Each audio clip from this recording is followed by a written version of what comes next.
Hey guys, welcome to my Festival of Panic. So I'm leaving on holiday really soon and I am panicking right now because I have so many things to do.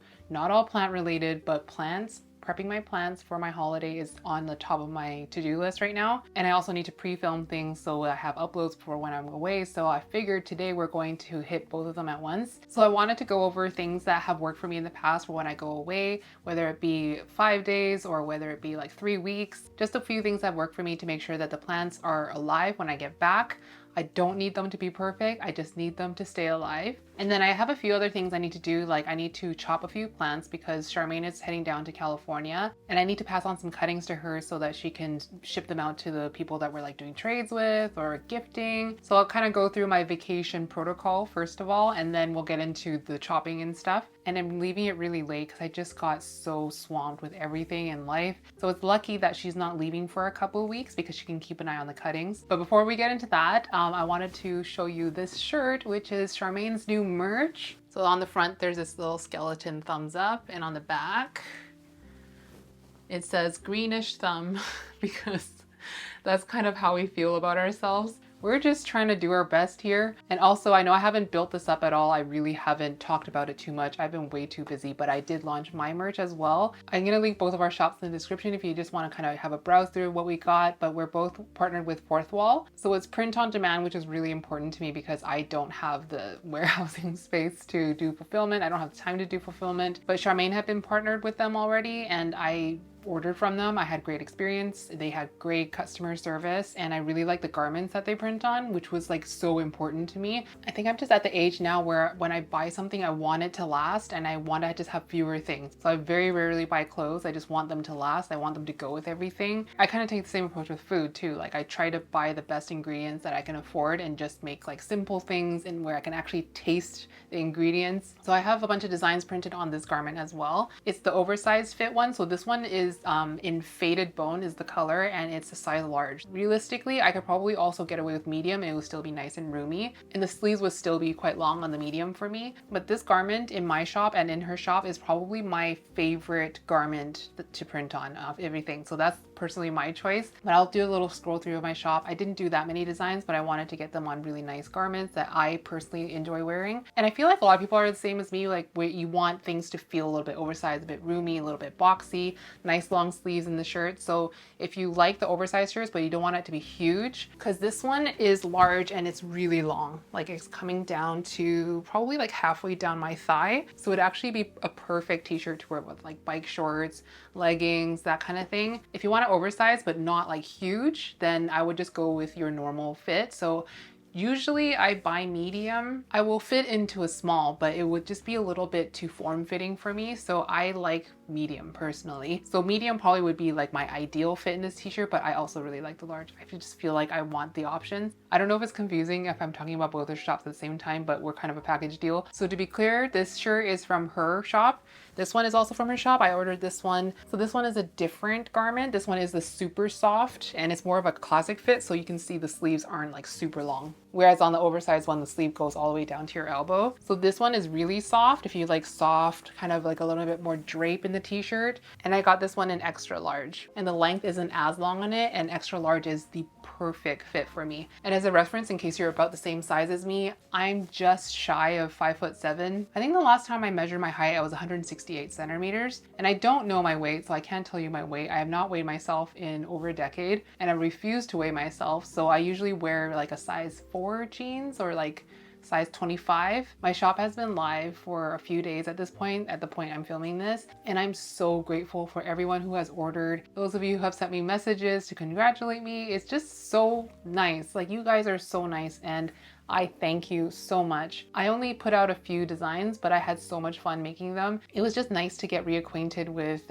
design programs like Illustrator that I haven't used in so long, but I used to use it really heavily. And so everything is so different now. With that said, both of our shops will be linked in the description. You don't have to buy anything, but I would love for you to just have a browse. So vacation prep. I will say I'm in a pretty good place right now with my collection. I've been really on top of repotting my plants, but last year when I went away, there was a lot of plants that needed sizing up of the pots, and I did that maybe about 3 to 4 weeks before I actually went away. So last time I went away, I actually started vacation prepping a month in advance, and it was like a little bit more critical because I was going away in summer when I knew it was going to be really hot and the plants were going to be drying out a lot faster. That was kind of around the time when I started boat mooding things, so things were potted pretty snug back then. Nowadays, a lot of my plants are reaching the 5, 6, 8-inch pot size a lot sooner, so these pots can hold on to a lot more water. So I'm actually feeling like I'm not concerned about anything in here. I'm looking behind me and nothing is seeming like it really desperately needs a repot. But that would be one of the first things I would do, and I'd ideally do it like 3 to 4 weeks ahead of time, just in case the plant crashes, and I'll be there to kind of figure it out, pull it out, trim off dead roots and kind of restart it. But that being said, if something right now needed a repot and it was an anthurium, I wouldn't be that scared of repotting it so soon before I leave because I just trust that nothing bad is going to happen. The only thing I would be concerned about is repotting an alocasia. So while I do have alocasias that are in too small of pots,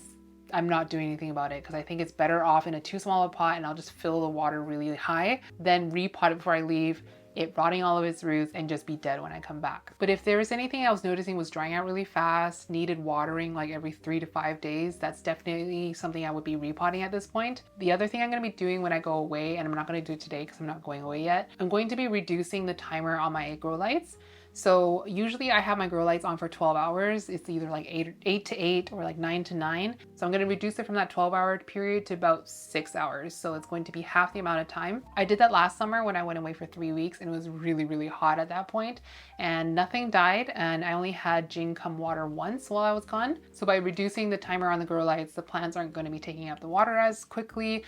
They're not going to grow as quickly either, but that's totally fine. And the day before I leave, I'm going to give everything a really deep water. So basically everything I have is in some sort of a saucer, reservoir, deli cup kind of situation, and everything in soil I have potted with leca at the bottom so it can sit in some water, and I'm going to water it and leave a reservoir kind of almost to the top of that leca layer. Last year I was a chronic underwater and things were potted a little bit more snug, so I was behind on watering a lot more than I am now. So another thing I was doing in the month leading up to my vacation was I was starting to water plants a little bit more often, giving them more water so they're not used to a dry wet cycle, because I find that sometimes with plants, if you're giving them that dry wet cycles, and especially anthurium, they can get accustomed to this dry wet cycle, and so when it gets like constant moisture, it starts to rot things. But compared to last year, I'm a lot better now, so things will be okay being a little bit more wet. But I will say, if you're used to like plants drying out all the time and you suddenly give them a ton of water and a reservoir, it might mean bad things. So I would try to get that training going a little bit sooner. So my plants are either going to be in a cup like that or one of these like ugly garden saucers, which I use a lot of. Like, they're the ugliest things ever, but I have tons of them. And so for this, I would just have the water almost to the top of the saucer. Side note, Charmaine was away for a few weeks, and this was when I went to Miami. So when I came back from Miami, I went to water her plants. It was September, it was still quite warm. And at that point, I think she had been gone for about 10 days and nothing needed water. She had left a reservoir and everything, I think I watered like 3 plants when I was there, but I did check everything, and it just goes to show how little the plants use up water when you take down the grow lights so much. So the same thing would apply no matter what substrate you use. If you use pond, you can upsize the vessel so that it's got more pond in the vessel. You can start moving things to self-watering a few weeks before you leave if you want. I personally have not done that thing where you have like a bucket of water and then like cotton wicks running towards all the plants, because I feel like that would work if you have just like a handful of plants, but when you have as many plants as I do, it's just not going to work. The other thing I'm doing in the week leading up to going away is I'm going to be spraying daily or nightly with miticide. The last thing I want is to come back to like a mess of spider mite webs or flat mite infestation. So I'm going to be doing this. I'm going to be spraying everything at night when the lights go off, and that should be good for just making sure that everything stays pest free while I'm gone. I've actually sprayed this with the lights on and it's been okay for the vast majority of my plants, but there's just been random emergent leaves that would get a little bit crispy. So it's not the worst thing to spray with the lights on, but just to be safe, I'm just going to spray it when the lights go off. So I'm going to be away for just under 3 weeks, and Charmaine's going to come by once just to water everything. So I'm going to just tell her which rooms to water in. So I have plants obviously in this room. I have plants in my living room, Millsville cabinet, and like a big kind of IKEA shelf situation. So before I go away, I'm going to take a video for her of like where things are, anything she needs to keep an eye on, like maybe this plant, just to see if like any berries are ready or something. I'm gonna show the video of like where my nutrients are, where the watering can is, what sink to use. I also have someone watching the house while I'm gone, so like any emergencies, like they'll be letting me know. So Charmaine's just in charge of the plants. And I feel like that's kind of it. Like it's not really that complicated, I feel like, and it's only because I'm going away for like 2.5, 3 weeks. If I was going away for a week or less, I wouldn't bother doing anything. I would just give it a water, off I go, come back, everything should be fine. So I feel like it's more of like a continuation of maintaining my collection so that they don't need me as often. And so when I need to go away, then it's not so much of a big deal, a big kerfuffle. I've also been trying to keep this room pretty tidy, so it's not a lot of cleaning I need to do. But if I was going away for like a couple months or longer, that would be a different story. But luckily that's not the case. And I'm gonna be doing the same for her when she goes away. And I think having a plant person do that for you just takes a lot of the worry out of it. But if you have any sort of self-watering setup, I feel like that's the easiest for a non-plant person to wrap their mind around. So like a water meter on a self-watering pot, or like tell them to fill a glass vessel to like 1 inch of water. But at the end of the day, I need to go away on holiday so badly. If there's a casualty, so be it. So be it. I don't need to come back to an immaculate collection. I just don't want everything to be dead. So like I mentioned, I am going to be sending some plants down with Charmaine. So me and Charmaine are doing a little plant trade with our friend Dania. This is Dania. She's a beautiful babe. Dania reached out to see if we wanted to set up a trade because she knew that Charmaine was coming down. And so we just started like shooting pictures of plants that maybe she would be interested in, and she picked a few from my collection. So we gotta chop those. I also have to chop a plant for Matt. Matt is from our Discord. This is his Instagram. He grows absolutely beautiful plants. He's such a good grower. He also lives in California, so we're gonna do a trade while she's down there. I am honestly over the moon excited for this trade, like both of these trades. They're gonna be amazing. I also wanna prep some seeds. So my Carla Bevep seeds are germinating really nicely.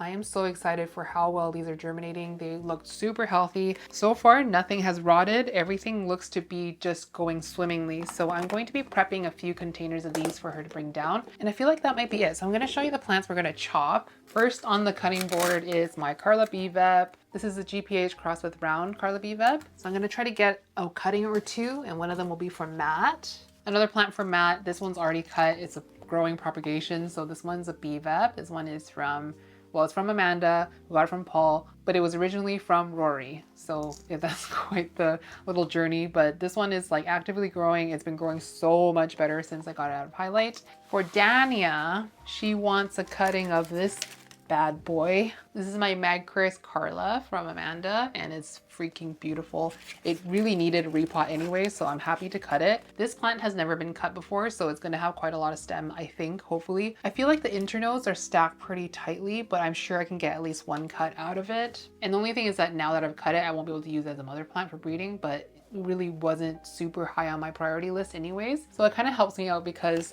it's right now in a 5-inch pot and it really needs a repot, but once I cut a whole bunch of roots off, like with the cutting, it won't need such a big pot anymore. I can probably get it back into this pot. Another plant for Dania is this Bigfoot Self.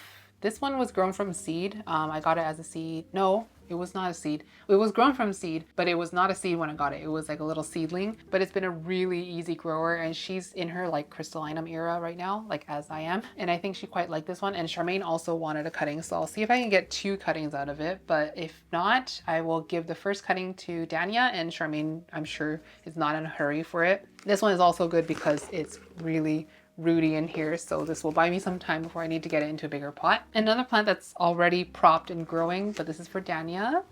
This is my Carla Woo2 Self prop. I don't know why for some reason it's showing up like bright orange on camera, but it's more of a red, like a deep, like a bit more purple tone in person. I was so surprised to hear that Dania does not own a Carla, like a straight up pure Carla. I was shocked. So shocked. Like, she lives in California where a lot of breeders operate out of, and she doesn't have a Carla yet. So I think of the 2 Carlas I have, I think she will like this one more. I personally like the look of the Woo2 a lot. My top cutting has not put out a leaf since I cut it, but it's really cute. It's really bold veined. It's a little bit slower growing than my Woo 1, but it has a great personality. So it's only 3 plants I have to actually cut and repot, so that's good. We're just gonna get set up and get started. I think I'm gonna do tree fern fiber for all of these. I know Matt grows in tree fern a lot, and I feel like Dania grows a lot in pond, but she also does grow in tree fern fiber. But pond is way too heavy to ship. I don't know if Charmaine and her are meeting in person, so I'm just going to pretend like they're gonna be shipped. So the pots shouldn't be that big. I'm gonna start with this one, the Carla Bvep. It's producing pollen right now, but it's like not quite done and it just needs to get chopped. So if I lose the pollen or if it doesn't produce anymore after this, it's fine, so be it. And I'm also okay with chopping this one because I don't plan on using it as a mother. So it's currently planted in tree fern soil and I feel like it's not out of the question that I leave it in tree fern soil. I'll see how I feel because this one is going to Matt and I know he also uses tree fern soil, so I feel like you wouldn't be opposed to it. I've cut this plant once since I got it and I feel like it should have enough stem. So looking at this stem, I think I can easily get one cut out of it. So let's get that first cut out of the way and see if I can take a second one. This one came with a leaf, but in classic Carla fashion, it's growing like downwards. So I'm just scraping off some dead sheath right now to identify how many axillary buds are on here. I think there's at least 2. So there's one right here where my finger is. And then on this side, there's this one. But there was no way for me to like isolate both. I mean, I could, it's risky and I know it can pay off. I have a plant, I'm looking at it right now, that was cut from like a coin-sized stem, but I'm not willing to take that risk. So the roots look okay. I'm just gonna trim off some dead tips. I think I'm just gonna get rid of this leaf because with the leaf on, it would be a lot harder for me to get it into like a little dome and get a lid on it. And I wanna be able to do that. If I swirl it around like this, I'm able to get it into a really small cup. And I don't want Charmaine to spend a fortune on shipping. Since there's no drainage, I'm just gonna add a bit of leca. So hypothetically, he could grow it in this cup until it sprouts leaves. This tree fern is so dry, it makes me want to sneeze. I should have sprayed it. I usually keep my box of tree fern fiber pretty damp, but I saw a post on Facebook where like they had a kind of dampish bag of tree fern fiber and it got all moldy, but mold has never appeared on my tree fern fiber. And usually when I prep my tree fern fiber bin, I mix in like perlite and stuff in it. This one is just like straight up tree fern fiber because I didn't have time. But I usually just like spray the heck out of it so it's like super damp and it never gets dusty. And then I keep a lid on it so it's always damp, but I've never had mold. Okay, so that's gonna get great white, but that is the Carla Bvep cutting. By the way, this Carla Bvep, someone else was also wanting a cutting of it. If you are watching, you know who you are. I left enough stem on there that it will be choppable again soon. So it's not like it's gonna be another year before it's choppable again. So this now can get potted back up. I feel like I can just put it back in its original pot, to be honest. Let's not try to overcomplicate things right now. And then I'll just top it up with fresh tree fern soil. The last time I repotted it, I was using like a different recipe for tree fern soil. So I was using more of a peat-based tree fern soil for the soil component. But this current bin that I have is a compost-based tree fern soil. So I want to make sure some of the new stuff is in there because maybe it'll grow better in the compost. Who knows? Or maybe it won't change anything at all. So first chop is done. Even though I'm so stressed about all the things I have to do before I go away, I am so excited to go on vacation. I will say that I've really enjoyed 2024, but these past couple of months have been stressful. This root does not want to come out of the drainage hole. Yeah, this one's definitely a rootier one than the Carla Bvep. I don't know if it's because like I rarely ever travel, but traveling and going out of the country always feels like such a huge deal to me. It always feels like it splits your life into the before and after. Like, do you guys also feel like when you have a big trip coming, your life then becomes divided into like pre-trip and post-trip? Everything in your life is like in relation to your trip. Because we've been so busy, both of us have been just like absolutely swamped. We haven't even like really booked anything to do while we're there. We have like one kind of log cabin little family trip we're gonna do while we're there, but beyond that, like maybe a trip to London to see friends and that's it. I personally would have loved if we had like a little side trip to like Scotland or something planned, but we have had no time to do anything like that. We might just drive to like Bristol or Bath or something, which is only like a couple hours away, and just spend a few days there. And honestly, I don't think I even really mind. I would love to just see family and just do nothing for part of the trip. As much as I like hosting people when they come to visit Vancouver.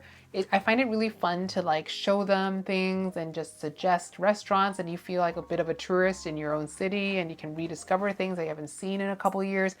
But at the same time, I also really love being the visitor because like everything revolves around you. So they're just like, Alice, are you having a good time? Alice, what do you want to do today? Alice, are you hungry? Alice, are you thirsty? And I'm just like, I feel like I could have a little bit of this, and then like that becomes a mission for everyone to like get me what I want. I honestly feel like I just need a little bit of that, like just a little bit of a bratty few weeks where I only do what I want to do. And while I would love to go see some cities and just have a bit of action while we're there, I cannot stop thinking about just going to a grocery store. I freaking love Marks and Spencer. I just want like an M&S meal deal. I want to stock up on Percy Pigs, get some meat pies, sausage rolls, a little trifle, have a little grocery store haul and come back, watch British television and just pig out on snacks. That kind of day is exactly what I need right now. But another thing I want to do while we're there, because I'm hoping, because part of when we're there is going to be December. I'm pretty sure some Christmas markets will be up and running. So I want to do that because honestly, it's so easy to never ever get into the Christmassy spirit when you're at home and you're inundated with like all the things you have to do, the people you have to take care of. The holidays just come and go, but I feel like this is such a blessing to be able to be in a different country where you have no responsibilities. You guys know how much I love Christmas, and my whole year revolves around, it's like a countdown to Christmas. And when Christmas is over, it's a countdown to the next Christmas. It's the time of the year where hypothetically I should feel the most alive, but when a Christmas season comes and goes, and I feel like I never really felt the Christmas, like just the joy and then the gooey lovey, you know, it makes me so sad. Where the heck even is this stem? There's so many roots that I can't see anything. I'll be able to show you the stem before I cut it. I'm just gonna have to go for it and show you the end result. But I'm gonna do what I usually do, which is like I go from the top and then I go downwards and start gathering as many roots as I think can properly sustain the top cutting. And then I'll cut there. And then I'll see how much stem I have left. And if I can get another cutting out of it, then I will. But I'm just gonna start with the first cut. And I would like a good root system for the top because it's a pretty big top cutting. I'm being a little bit indecisive, so I'm going to play it safe. You can't go wrong with playing it safe. So here's the top. I kept lots of roots on the top. It would still be snug in this pot. And on the cutting, let's see if I can get a second cut. I don't know if I can. There is enough stem on here to cut it again. So the very bottom of the stem is about here. So it's about 1 inch of stem. There's definitely enough nodes on there. I can cut it again. I'm just gonna do it. And so the mid cutting, this one is gonna be for Dania. I want to cut some roots off so it'll fit in the pot. So anything that doesn't look like gorgeous, I'm gonna cut it off. I want to be able to fit it into like a somewhat smallish pot. And then the bottom of it, which is going to be the most juvenile when the new growth comes in, it's going to be for Charmaine. I don't even know if she wants this plant, but I know it's beautiful and she should have a piece of it. I will put Charmaine's in a little pot like such as. Okay, so Charmaine's is all potted up, and then Dania's, I don't know if she's a soil girl, you know? I feel like she's not a soil girl. I feel like I should know this about her, but I feel like she's not a soil girl. There's soil all over me. I wish you guys could see my pants. There's so much soil on me. And I still have to film another video after this. I will do little cuppy, bit of leca, and tree fern fiber. Okay, so that is Dania's cutting done. One more plant to chop. Oh no, I still have to pot up my top cutting. I think I want to refresh more of the substrate on this one though. So I'm going to just put a little bit of the old soil in, but mostly it's going to be the new tree fern soil. You guys can't even see the pot at this point. I'm just going to cut to when I'm done potting this up. Okay, this one is all done. I even pulled the dead sheaths off. I really should have potted it into a bigger pot, but It is kind of on my to-do list after I get back from holidays to transition this out, like find a spot behind me to grow this plant, because I want to get into huge pot, but that would make it too tall for my tent and it'll start getting burned from the grow lights. So for now it's going to sit a little bit low, but maybe in like January I'm going to get it into big pot and then move it out here. I want to give it some time to root out a bit more in my tent. Okay, last one is the Bigfoot itself. This one I feel like could be a little bit easier because the stems seem a little stemmier. By the way, have you guys joined the Advanced Anthurium Addicts group? I heard about this group from my friend Owen. You guys know Owen. He's an admin of this group, and you guys know how much I adore Owen. I think he's just a shining, bright angel person in this community. And this group was kind of created more to talk about growing anthurium, and plant sales are allowed, but it's more about the discussion of the hobby and like just anthurium in general, learning more about the genus. So if you're one of those people who for some reason can't get into Anthurium Addicts, I don't know why some memberships are declined, I'm gonna link the Facebook group in the description. It's pretty new, but it's been really nice to see just a little bit more discussion on growing anthurium. Like, it's just the beginnings of it, and I'm sure it's gonna get more and more over time. I'll link the group so you can join. Obviously, you're gonna have to be on Facebook. I personally feel like it's the kind of group where if you're afraid of such a big group and like making a post, because I certainly am really scared of making a post in Anthurium Addicts. Like, it's just not even, it's out of the question for me. I'm not even gonna try because I find it really intimidating, but it's a little bit more intimate in a new group. And even though it's called Advanced Anthurium Addicts, it's not like only for advanced growers. It's more like, let's talk about a little bit more in detail. So for someone who's new to anthurium, I think it would be a great place for them to ask questions, because sometimes I feel like people who are really knowledgeable don't always like make an educational post, but they're going to chime in and comment on posts asking questions that they know the answers to. So I think it'd be a really great group for that. So this one is not as much stem as I thought it would be. So like last time, I'm going to make my top cut first. I'm going to be a little bit braver on this one. So the top, I'm leaving this much root, and then I will see if I can get another cut. But this one is also a little bit of a tricky cut. See, the thing is, I don't want to make a tricky cut and it die, and I'm not here to make another cutting to replace it. You know what? I think it's fine. It's not the, yeah, it's fine. No, it's fine. It's fine. It'll be fine. Since they're gonna both be with Charmaine, she has the opportunity to replace, if Dania's cut, this one, show you the axillary bud right there. If this one dies, there's always a backup. So for this one, I'm gonna quickly pot up the top because there is an emergent leaf and I don't want it to get floppy. There's probably a good chance of this freshly floppy leaf being really, really shriveled up. But yeah, going back to the Advanced Anthurium Addicts group, there was a post talking about like what makes a good grower. Is it really a skill you learn, or is it just experience, or is it the advantages of having the setups, the climate, the tent, the lights, or whatever, and given the right equipment, could anyone be a great grower? I thought that was a really interesting discussion because like a lot of people chimed in, because obviously there's no right answer to that.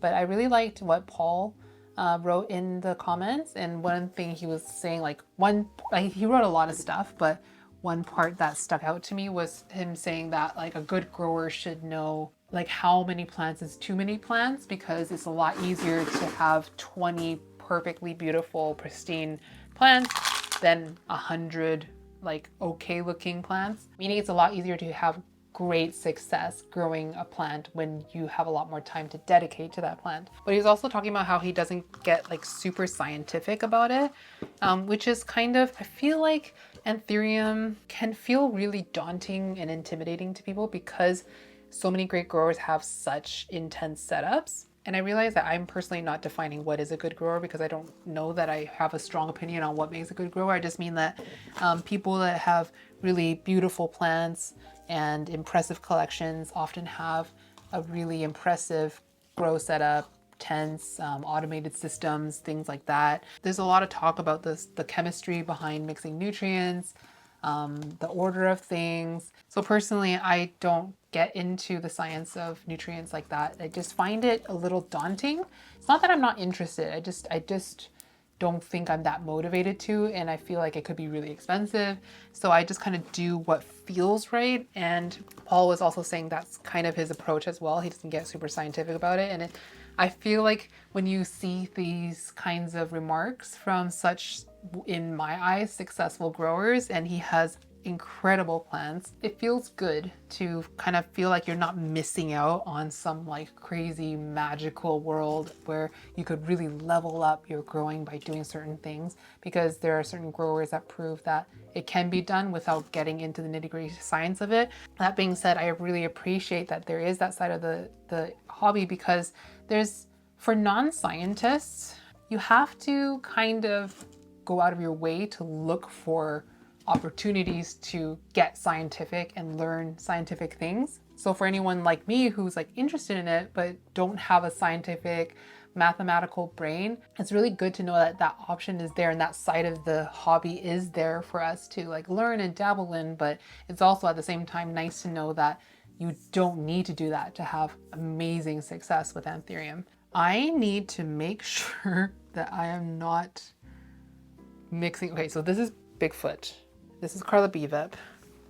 This is Macros Carla. Okay, so for Dania's, I'm gonna do, again, straight up tree fern fiber. And then once this is done, we're done all our cutting, so I just need to make labels so things don't get mixed up. I mean, it's good that I'm filming this because one wrong move and I could get them mixed up, but I can reference my video footage. It is so dusty. It's so dusty. All right, Dania's cutting done. And before we do anything else, labels. So I hate that I'm handwriting these labels, but my label maker, it's not that it broke.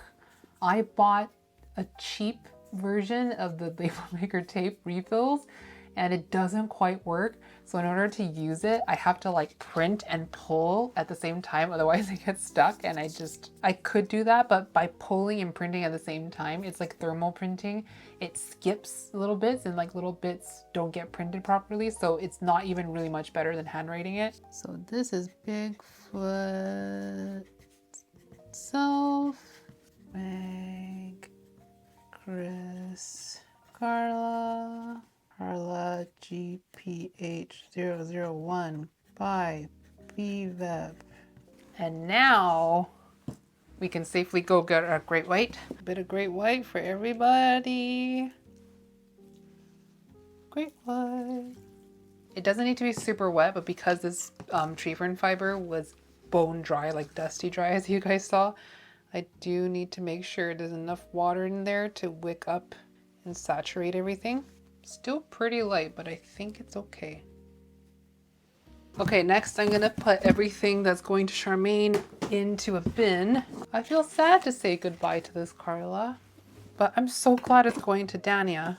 And then I had already prepped a few containers of, like this one has 3 seeds of the Carla Bevep. I'm going to send these with Charmaine so she can mail them out as prezzies. And that is my little to-go box.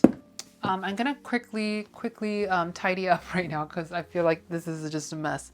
I feel like I could do a lot more to prep for vacation, but I'm going to take what I can get. I'm going to do the absolute bare minimum because I'm just trying to survive here and get to my vacation. I'm going to get cleaned up now and I'm jumping straight into filming the next video. By the way, I had every intention of filming enough videos so I have an upload for every week that I'm gone, but I'm pretty sure I'm going to have to miss one upload. So there's going to be a week in December that I will not be able to upload. I am so sorry. Things were going pretty smoothly and then just life happened and I ran out of time. But anyway, I hope you enjoyed this little vacation prep plant chore time. If anyone watching this has a big collection and you have your own methods for treating your plants for when you go away, please leave in the comments what has worked well for you in the past. I would love to read it and I'm sure it'd be helpful for other people as well. And lastly, once again, me and Charmaine's merch shops are linked in the description. Please go check it out. I love you guys so much and I'll see you in the next one. Mwah.